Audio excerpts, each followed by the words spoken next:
안녕하십니까. 소중한 나 무한 행복 소나무 시간입니다. 여러분들 만나 뵙게 되어서 반갑습니다. 서가모니 부처님 당시의 일입니다. 서가모니 부처님 당시에 어느 성에 굉장히 큰 부자가 살고 있었다고 합니다. 돈이 아주 많은 이 부자가 있었는데 어느 날 결혼을 해서 10달이 지난 뒤에 이 부자의 아내가 아주 떡두꺼비 같은 아들을 낳았다고 합니다. 남자아이가 태어났는데 엄청나게 예쁘고 잘생겼다고 합니다. 아주 예쁘고 잘생겼는데 이 남자아이의 목소리가 너무너무 좋았다고 합니다. 사람들 듣기에 귀가 아주 즐거운 아름다운 목소리를 가진 남자아이였다고 합니다. 그래서 이 남자아이의 이름을 묘성이라고 이름을 지었다고 합니다. 아들의 이름을 묘성, 묘할 묘, 소리성. 그래서 참 목소리가 묘하고 좋다 해서 묘성이라고 아들의 이름을 짓게 됩니다.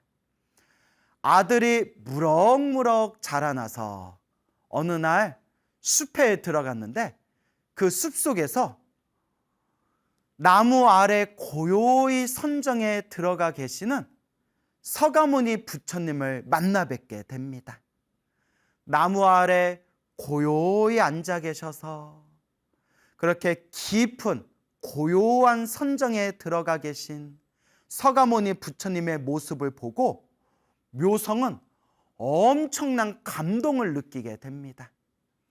서가모니 부처님의 몸에서 환한 그런 광명이 뿜어져 나오는 것을 보고 그 부처님의 거룩한 모습, 그 아름다운 모습에 이 묘성이라는 남자가 엄청난 감동과 기쁨을 느끼게 된 겁니다. 그때 이 묘성이 부처님의 발 아래 삼배를 올리고 부처님의 발 아래 무릎을 꿇고 앉아서 부처님께 법을 청하게 됩니다. 이때 부처님께서 자상하게 법을 설하시자, 진리의 말씀을 설하시자 이 묘성의 마음이 환하게 열리게 됩니다. 묘성은 바로 이제 집으로 가서 부모님께 아버지, 어머니, 저 출가하겠습니다. 저 머리 깎고 출가해서 부처님의 제자가 되겠습니다. 라고 부모님께 청을 올리게 됩니다. 부모님은 묘성을 너무나 사랑했기 때문에, 너무나 아끼는 아들이었기 때문에 처음에는 출가하고자 하는 이 아들의 마음을 붙잡으려고 했으나 아들의 마음이 너무나 견고하고 출가하고자 하는 뜻이 너무나 깊다는 것을 알고는 그 사랑하는 아들의 마음을 존중해서 부모님이 출가를 허락하게 됩니다. 묘성이 부모님의 출가의 허락을 받고 부모님께 허락을 받고는 서가모니 부처님이 계신 사원으로 향하게 됩니다. 그때 서가모니 부처님께서 사원에 고요히 앉아 계시다가 저기서 이제 묘성이 출가하기 위해서 가까이 오는 모습을 보고 부처님께서 그 모든 것을 꿰뚫어 보신 뒤에 묘성을 향해 이렇게 말씀하십니다. 잘 왔노라 비구여, 잘 왔도다 비구여 라고 서가모니 부처님께서 말씀하시자 묘성의 머리카락과 수염이 우수수수 떨어지고 빡빡 깎은 이 삭발한 머리가 되고 순식간에 입고 있는 옷이 스님들이 입는 가사로 승복으로 뿅 하고 변하게 됩니다. 부처님께서 잘 왔노라 비구여, 잘 왔도다 비구여 하는 순간 순식간에 이 묘성의 몸뚱아리가 오랫동안 수행하신 비구 스님과 같은 모습으로 짠 하고 순식간에 변화하게 된 겁니다. 그래서 이 묘성 비구가 부처님의 발 아래 출가하여 그렇게 부처님의 가르침을 받들면서 열심히 수행을 했는데 시간이 얼마 지나지 않아서 순식간에 아라한이 되게 됩니다.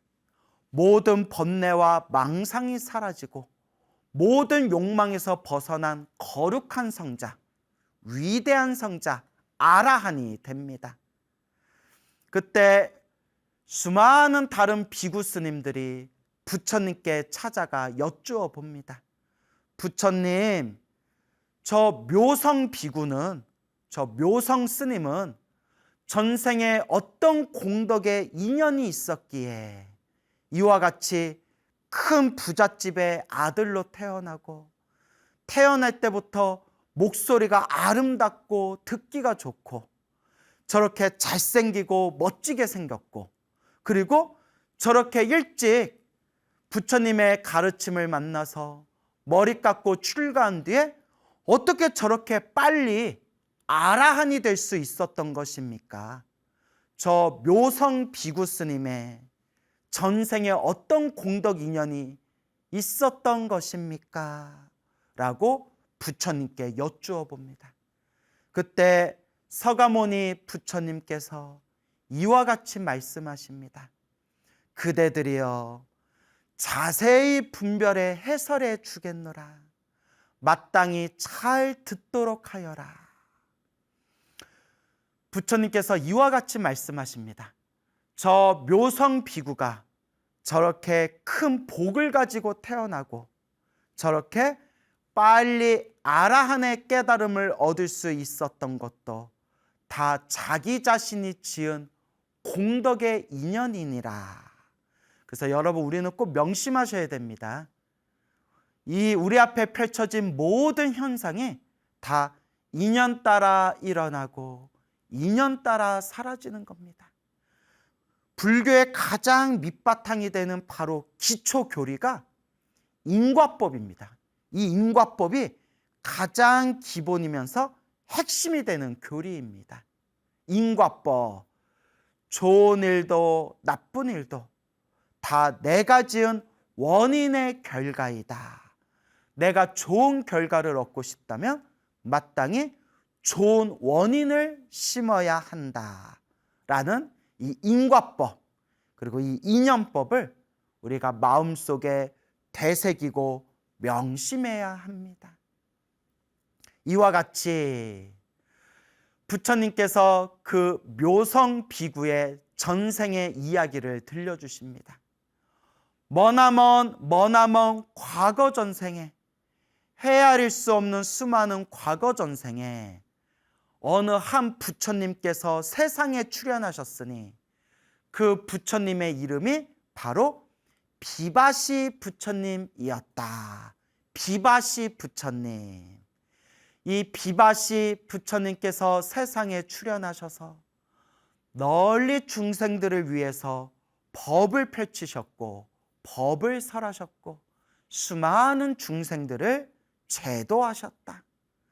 이 비바시 부처님께서 반열반에 들어 세상을 떠나시고 난 뒤에 비바시 부처님의 다비를 올리고 그 다비를 올리고 난 뒤에 남은 그 사리를 모아서 아름다운 사리탑을 만들게 되었다. 그렇게 수많은 사람들이 그 비바시 부처님의 사리탑에 모여서 부처님께 공경 예배를 올리고 부처님 사리탑에서 그렇게 공덕을 닦게 되었느니라 라고 서가모니 부처님께서 설명을 해 주십니다. 그러던 어느 날 어느 한 사람이 비바시 부처님 사리탑에 와서 비바시 부처님 사리탑에서 비바시 부처님의 사리를 향해 정성스럽게 공경 예배를 올린 뒤에 비바시 부처님의 사리탑에서 음성 공양을 올리게 되었다. 아름다운 음악과 아름다운 노래로서 비바시 부처님을 수많은 부처님을 생각하며 비바시 부처님 사리탑에서 음성 공양을 올리게 되었느니라. 그래서 여러분, 우리 법화경에도 나오고 수많은 대승경전에도 나오지만 우리가 부처님을 향해서 아름다운 음악이나 그런 아름다운 가사가 적혀 있는 노래로서 정성스럽게 음성 공양을 올리면 엄청나게 큰 공덕을 짓게 된다라는 그런 내용이 또 이제 우리가 경전을 보다 보면 나옵니다.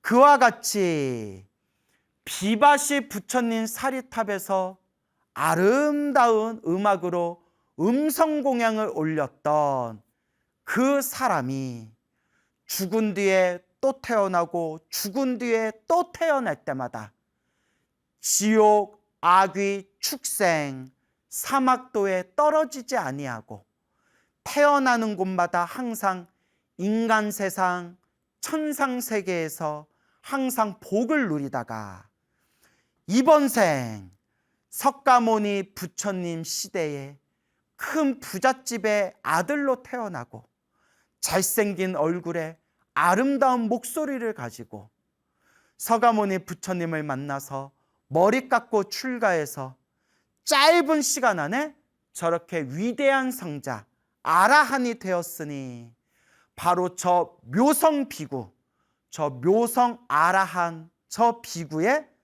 바로 과거 전생에 비바시 부처님 사리탑에서 음성 공양을 올렸던 그 공덕의 힘으로 이번 생에 이와 같이 크나큰 공덕을 얻게 된 것이니라.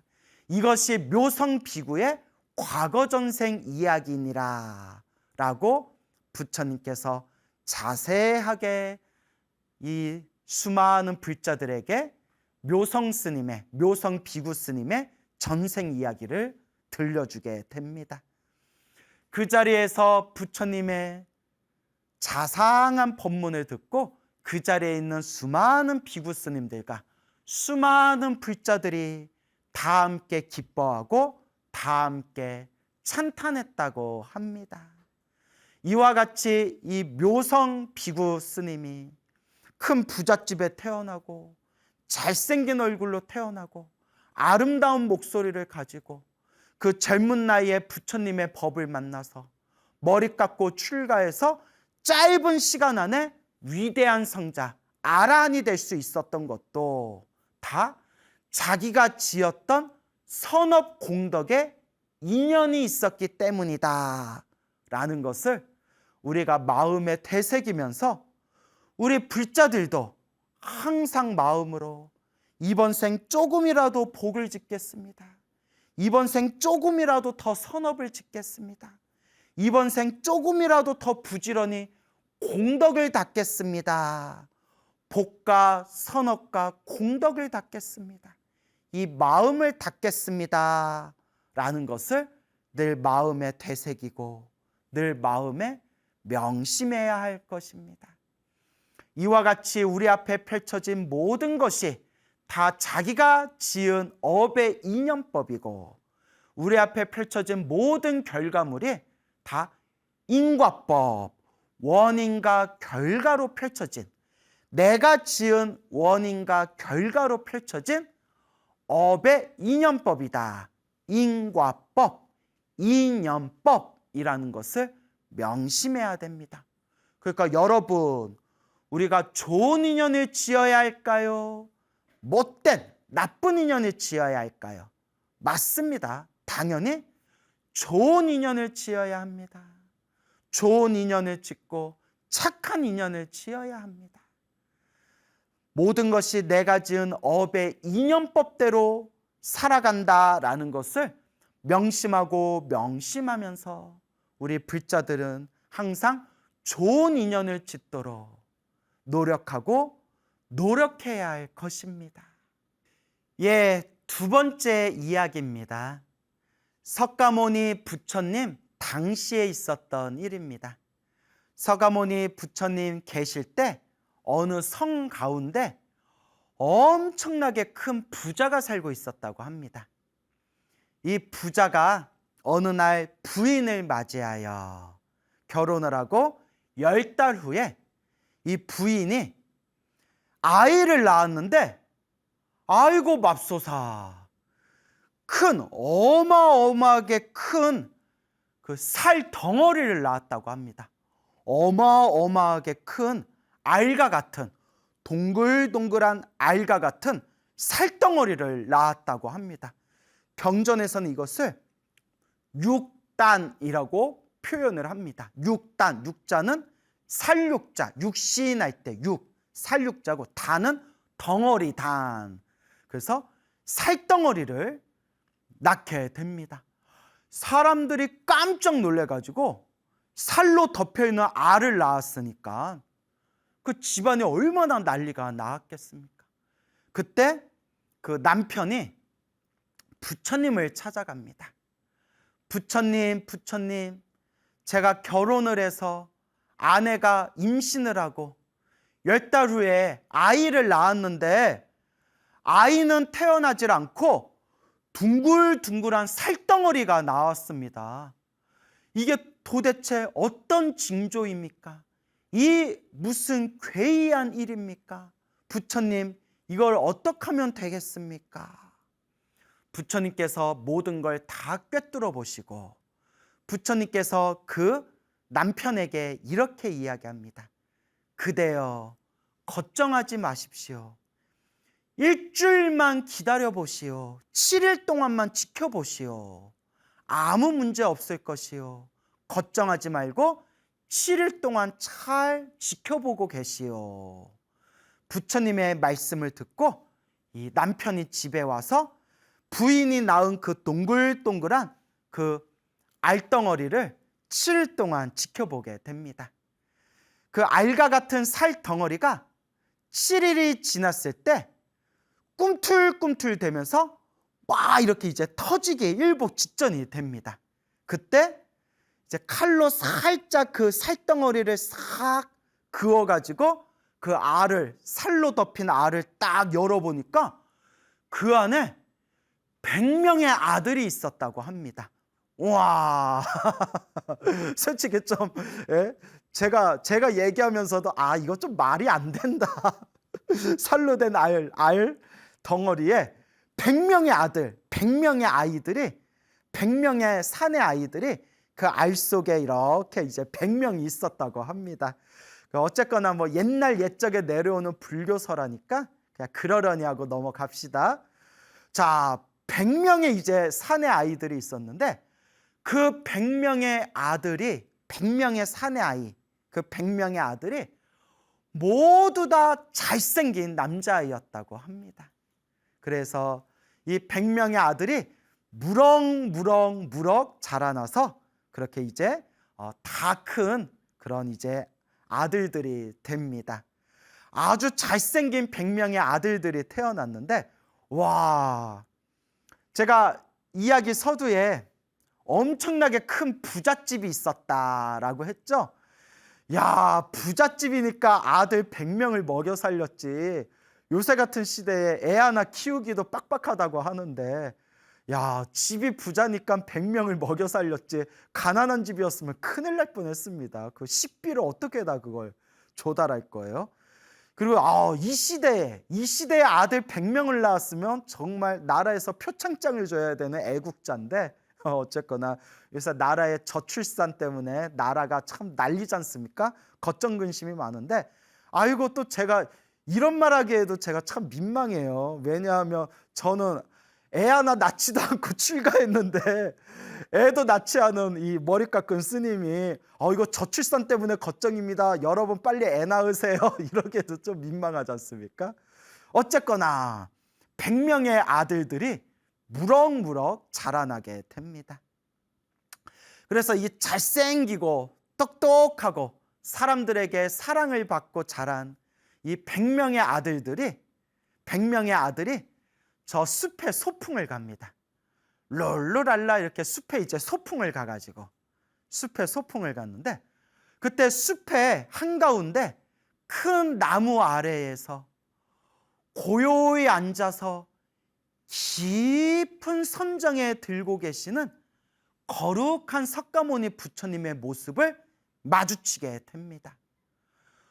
서가모니 부처님의 몸에서 뿜어져 나오는 거룩한 광명, 거룩한 빛을 보고 그 거룩한 서가모니 부처님의 모습을 보면서 그 100명의 아들이 모두 다 마음속에 아주 기쁨과 아주 큰 감동을 느끼게 됩니다. 100명의 아들이 서가모니 부처님 발 아래 공경 예배를 올리고 이 100명의 아들이 부처님께 법을 청합니다. 그때 부처님께서 그 숲에 앉아있는 100명의 아들에게 부처님께서 자상하게 진리의 말씀을 설법하십니다. 부처님 진리의 말씀을 듣고 그 100명의 아들들이 모두 다 마음에 크나큰 그런 깨달음의 빛이 열리게 됩니다.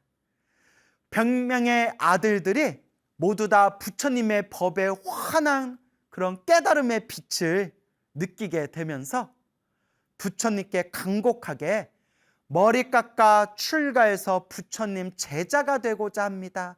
저희를 출가시켜 주십시오. 부처님께 청을 올리게 됩니다. 그때 부처님께서 이와 같이 말씀하십니다.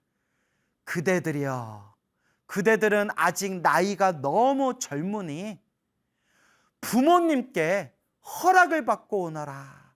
먼저 부모님께 허락을 받고 온다면 그대들의 출가를 허락해 주겠노라. 그렇죠. 부모 입장에서도 한창 나이가 젊은, 나이가 어린 아들 100명이 한꺼번에 머리 깎고 출가했다고 하면 아이고 부모님들 그냥 그 자리에서 뒷못 잡고 쓰러지시죠. 그러니까 부처님께서 부모님께 먼저 허락받고 오너라. 부모님의 허락을 받고 오면 그대들의 출가를 허락해 주겠노라 라고 말씀을 하십니다. 그렇게 100명의 아들들이 쪼르르르 집에 가서 부모님께 간곡하게 말씀을 드립니다. 부처님, 우리가 부처님을 만나 뵙고 부처님 발 아래 진리의 말씀을 듣고 부처님께 머리 깎고 출가하고자 하는데 부처님께서 부모님께 먼저 허락을 받고 오라. 그렇게 부처님께서 말씀하셨습니다. 그러니까 아버지, 어머니, 저희의 허락을, 저희의 출가를 허락해 주십시오. 저희가 출가할 수 있도록 허락해 주십시오. 부모님께 간절하게 청을 올리게 됩니다. 그때 아버지, 어머니는 너무나 아들들을 사랑해서 출가하는 그 아들들을 붙잡고 말리고 싶었지만 사랑하는 아들들이 너무나 출가하기를 바랬기 때문에 사랑하는 아들의 그 마음을 존중하는 그런 심정으로 100명의 아들들이 출가하는 것을 허락하게 됩니다. 100명의 아들들이 부처님이 계신 사원에 찾아와서 부처님 발 아래 머리 깎고 출가를 해서 이제 비구 스님이 되게 됩니다.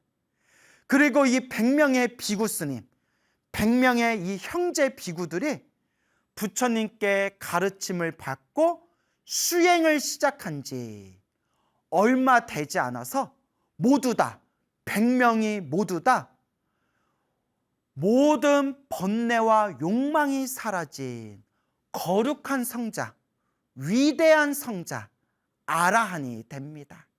100명의 이 형제 비구 스님들이 모두 다 거룩한 성자 아라한이 되게 된 겁니다. 그러니까 그 부모님도 엄청나게 복이 많으신 분이에요. 우리 불교 눈으로 보면 그 부모님도 엄청나게 복이 많으신 분들이다. 왜 그러냐? 한 명도 아니고 두 명도 아니고 자기 뱃속으로 낳은 100명의 아들이 모두 다 함께 한날 한시에 태어난 100명의 아들이 한날 한시에 같이 출가해서 100명의 아들이 모두 다 머리 깎고 출가하여 위대한 성자 아라한이 되었으니 100명의 아들을 다 아라한이 되는 100명의 아들을 낳은 그 부모님들은 얼마나 전생에 복을 많이 지은 분들이겠습니까? 그래서 그때 주변에 있던 수많은 비구 스님들이 부처님께 찾아와 부처님께 이와 같이 여쭈어 봅니다. 부처님, 도대체 전생에 어떤 신기한 인연이 있었기에 저렇게 한날 한시에 100명의 형제들이 태어나고 어떻게 저렇게 100명의 형제들이 한날 한시에 출가해서 비구 스님이 되고 어떻게 저 100명의 형제 비구들이 부처님의 가르침을 수행한 지 얼마 되지 않는 짧은 시간에 저렇게 위대한 성자 아라한이 될 수 있었던 것입니까? 어떤 전생에 신비한 인연이 있었던 것입니까? 부처님, 저희들이 자세히 알고자 하옵니다. 부처님. 그때 서가모니 부처님께서 궁금해하는 그 질문을 한 비구 스님들을 위해서 자세히 자상한 말씀으로 그 100명의 비구 형제, 100명의 형제 아라한들의 과거 전생 이야기를 들려주십니다. 머나먼 과거 전생에 헤아릴 수 없는 수많은 과거 전생에 어느 한 부처님께서 세상에 출현하셨으니 그 부처님의 이름이 바로 비바시 부처님이셨다. 비바시 부처님이 세상에 출현하셔서 널리 중생들을 제도하시고 비바시 부처님께서 때가 되어 시절 인연이 되어 반열반, 완전한 열반에 드셔서 그렇게 부처님의 제자들이, 불자들이 세상을 떠난 비바시 부처님의 몸을 화장하고 다비식을 올리게 되었다. 비바시 부처님의 다비식을 잘 마치고 난 뒤에 불자들이 모두 다 정성스러운 뜻을 모아서 비바시 부처님의 사리를 모아서 아름다운 보배로 된 사리탑을 만들게 되었다. 수많은 사람들이, 수많은 중생들이 비바시 부처님이 계시는 사리탑에 와서 비바시 부처님을 마음에 떠올리고 부처님을 공경하는 마음으로 그렇게 비바시 부처님 사리탑에서, 부처님 사리탑에서 공덕을 닦았다. 그런데 어느 날 한 마을이 있었는데 그 마을에 100명의 이웃들이 살고 있었고 이 100명의 이웃들이 형제와 같이 너무나 사이좋게 지내는 그런 우애가 깊은, 그런 정이 깊은 100명의 이웃들이 살고 있는 마을이 있었는데 그 마을의 100명의 이웃들이, 100명의 이웃이 비바시 부처님 사리탑에 모여서 비바시 부처님 사리탑에 정성스럽게 공양을 올리고 정성스러운 마음으로 공경 예배를 올리면서 이 100명의 정이 깊은, 이 우정이 깊은 100명의 이웃들이 비바시 부처님 사리탑에서 다 함께 합장하며 이와 같이 발언하였다. 부처님, 저희가 오늘 부처님 사리탑에서 정성껏 공양을 올리고 정성껏 공경 예배를 올린 이 성근 공덕의 인연으로 저희들이 태어날 때마다 항상 형제로 태어나게 해주시옵고 저희들이 형제로 태어날 때마다 항상 이와 같이 항상 아름다운 인연을 맺게 해주십시오 부처님 라고 간절하게 부처님께 발언하였다. 이와 같은 공덕의 인연으로 이 100명의 사이좋은 이웃들이 태어나고 죽고 태어나고 죽을 때마다 지옥, 악귀, 축생, 사막도에 떨어지지 아니하고 태어날 때마다 항상 인간 세상 천상 세계에서 늘 항상 복을 누리면서 살아가다가 이번 생 서가모니 부처님 시대 때 한날 한시에 100명의 형제로 함께 이번 생에 태어나게 되었고, 서로가 아름다운 우정으로 아름다운 인연으로 우애를 가지고 그렇게 무럭무럭 자라다가 서가모니 부처님을 만난 뒤에 머리 깎고 출가해서 이렇게 100명의 형제들이 모두 다 함께 부처님의 법을 깨달아 아라한이 될 수 있었던 것이다. 이것이 오늘날 이 자리 저 100명의 한날 한시에 태어난 저 100명의 형제들이 한날 한시에 같이 출가하여 아라한이 된 바로 전생의 인연 공덕이니라 라고 서가모니 부처님께서 자세히 말씀해 주시니, 그 자리에 있던 수많은 불자들이 다 함께 기뻐하고 다 함께 찬탄하였다고 합니다. 여러분, 이와 같습니다. 여러분, 우리 앞에 펼쳐진 이 모든 일들이 행복은 행복대로, 불행은 불행대로, 좋은 일은 좋은 일대로, 나쁜 일은 나쁜 일대로 다 내가 지은 업의 인연법입니다. 그래서 여러분, 우리는 항상 복을 지어야 되고 선업을 지어야 되고 공덕을 지어야 되고 자꾸 좋은 인연을 닦아야 합니다. 좋은 인연을 지어나가야 됩니다. 그리고 늘 항상 발언을 잘해야 됩니다. 축언을 잘해야 됩니다. 여러분, 축언 발언을 잘해야 합니다. 여러분, 항상 우리가 늘 명심해야 되는 게, 부처님께서 분명히 말씀하셨지만 일체 유심존이라, 모든 것은 오직 마음이 만든 것이니라, 일체 유심조라고 부처님께서 말씀하셨습니다. 모든 것이 마음이 만든 세상이다. 그렇기 때문에 우리는 항상 이 마음으로 좋은 것, 훌륭한 것을 발언하고 축언해야 됩니다. 그래서 내가 어떤 마음을 일으켰냐, 내가 어떤 축언 발언을 했냐, 이것이 우리가 미래 세상, 다음 세상 살아가는 데 있어서 굉장히 중요한 아주 큰 영향력을 미치게 됩니다. 그래서 여러분, 우리 불자라면 항상 좋은 것, 훌륭한 것을 축언하고 발언해야 합니다.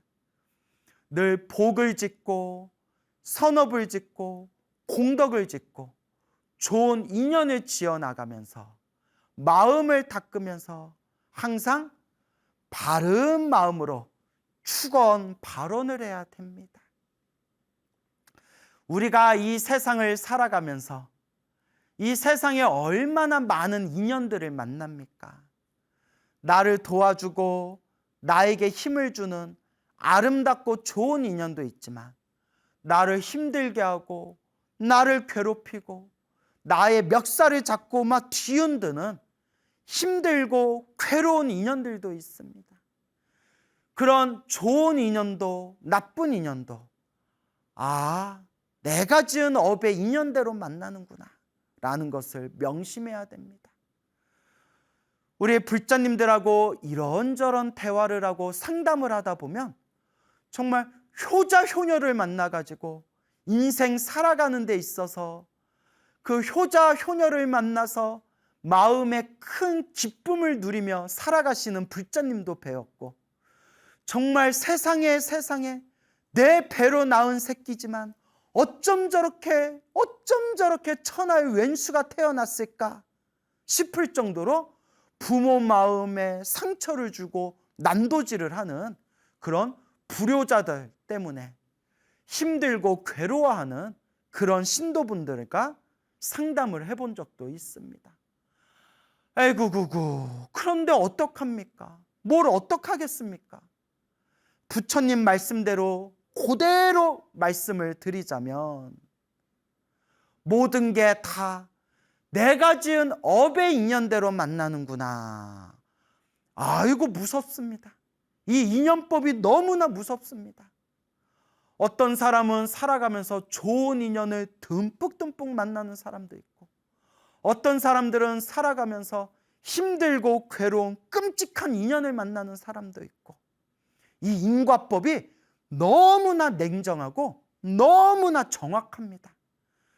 그래서 여러분, 부처님께서도 누누이 팔만대장경에서 우리 중생들을 향해, 우리 불자들을 향해 좋은 인연을 지어야 한다, 좋은 인연을 닦아야 한다라고 간곡하게 말씀하셨던 겁니다. 그래서 여러분, 우리는 항상 마음으로 되새겨야 합니다. 좋은 인연을 만날 때마다 늘 감사한 마음으로 이렇게 생각해야 됩니다. 아, 내가 과거 전생에 착한 인연, 좋은 인연을 많이 지었기 때문에 이렇게 좋은 인연들을 많이 만났나 보구나. 그러니 이번 생에 내가 더 열심히 좋은 업을 닦아야 되겠다라고 마음을 일으키셔야 합니다. 그리고 나를 힘들게 하고 괴롭게 하는 나쁜 인연을 만나게 됐을 때 저놈을 죽여 살려, 저놈을 땅에 묻어 말어, 저놈의 식기를 어떻게 해야 되는가, 이렇게 마음에 막 분노만 일으키지 마시고 이제 진정한 불자라면 마음으로 되새길 때마다 부처님, 제가 과거 전생에, 제가 이 과거 전생에서부터 나쁜 업의 인연을 많이 지어서 이번 생에 이렇게 빚쟁이들을 많이 만났나 봅니다. 전생에 제가 지은 빚쟁이들, 저한테 빚받으러 온 빚쟁이들을 이렇게 많이 만났나 봅니다. 그러니 이번 생 열심히 기도하고 염불하면서 조금이라도 제가 업장 소멸을 하고 조금이라도 더 제가 좋은 업을 짓겠습니다. 선업을 짓겠습니다. 공덕을 닦겠습니다. 이렇게 마음을 되새겨야 합니다. 우리 중생들은 다 행복하기를 바랍니다. 그런데 우리 인생에 항상 행복하지만은 않습니다. 머리 깎고 스님이 돼서 평생 기도하고 수행하신, 깨달음을 얻으신 큰 스님들조차도 살아가면서 다 고난이 있고 역행이 있습니다. 그럴 때마다 깨달음을 얻으신 큰 스님들도 늘 말씀하시기를 전생에 내가 지은 빚을 갚고 있는 것이다 라고 말씀하셨습니다. 시작 없는 옛적부터 지금까지 살아오면서 알고 지었건 모르고 지었건 탐욕과 성냄과 어리석음에 물들어 몸과 말과 생각으로 그 얼마나 수많은 업보들을 지어왔단 말인가. 내가 과거 전생에 지었던 그 수많은 업보들을 눈으로 볼 수 있다면 우주에서 가장 큰 산이라는 수미산보다도 높을 것이고 이 세상에 있는 모든 바닷물을 모아둔 것보다도 더 내 업보가 깊을 것이리라.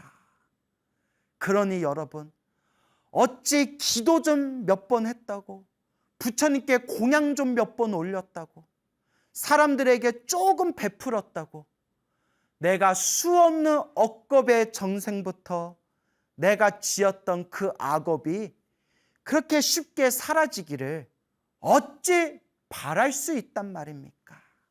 그저 닦고 닫는 수밖에 없습니다. 그래서 항상 부처님의 법을 닦는 우리 불자님들은 항상 올바른 큰 발언을 해야 됩니다. 그래서 여러분, 나를 위해서 기도하건, 내 것을 위해 기도하건, 가족들을 위해서 기도하건, 어떤 세속적인 소원 성취를 위해서 기도하건, 기도의 마지막 마무리는 사옹서원으로 마무리하시기 바랍니다. 불자의 가장 큰 발언인 사옹서원으로 반드시 기도의 마지막 마무리를 하시기 바랍니다. 중생을 다 건지오리다. 번뇌를 다 끊으오리다. 법문을 다 배우오리다. 불도를 다 이루오리다. 일체 중생 다 함께 성불하여 지이다. 이와 같이 위대한 축원 발언을 하면서 기도하고 정진하는 불자분들이 있다면 반드시 불보살님이 우리를 바른 길로 이끌어 주실 것입니다. 여러분, 행복해지고 싶습니까? 행복한 삶을 창조하고 싶습니까? 복을 지으십시오. 선업을 쌓으십시오. 공덕을 닦으십시오. 복과 선업과 공덕의 힘이 우리들을 진정한 행복의 길로 이끌어 줄 것입니다. 여러분, 성불하세요.